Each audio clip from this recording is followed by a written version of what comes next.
Alright, I figured I'd probably include you guys in on this one.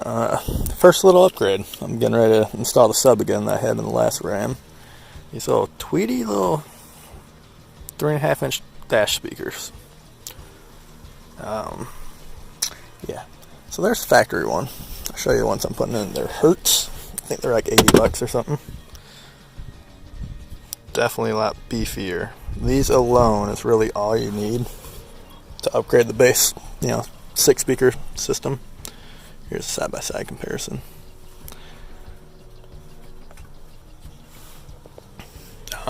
The last RAM I upgraded the front door speakers, and honestly, you never even know.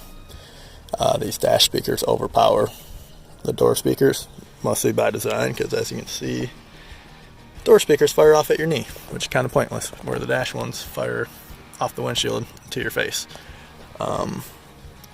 So I figured I'd shoot a quick clip real quick of install. I prefer to solder. Some people don't. But here you can see I put them in there. Got the wires soldered in. Those will just fall right in there. There's 2 screws. I use a 7mm and a 1/4 inch. It's a little easier than trying to get a screwdriver. And that way you can start them by hand, pull them out almost by hand once you loosen them enough. Here's a piece that just pops out. There's just little plastic clips that hold it in. I use a tiny screwdriver to get started, and I use this little plastic guy to pop it out without scratching anything. So, yeah, here's step 1. Next will be the sub amplifier install. Again. Alright, I figured I'd probably include you guys in on this one. First little upgrade. I'm getting ready to install the sub again that I had in the last RAM. These little tweedy little... Okay, so real quick, here's the other side.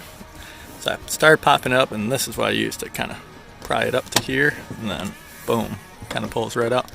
I wanted to make one note. Make sure if you're using a metal wrench or ratchet, be very careful. You do not want to touch the windshield with it when you're breaking the initial screw loose, because you can put a nice crack in your windshield, and you do not want to do that. You can see how tight it is right here.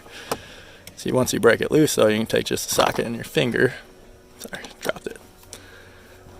There, you took the one side, or the one out, but you can kind of spin it loose by hand with the socket, and then you can finger it out the rest of the way,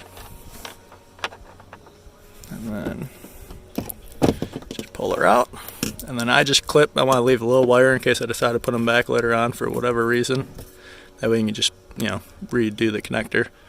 Okay, here it is. Okay, so real quick, here's the other side.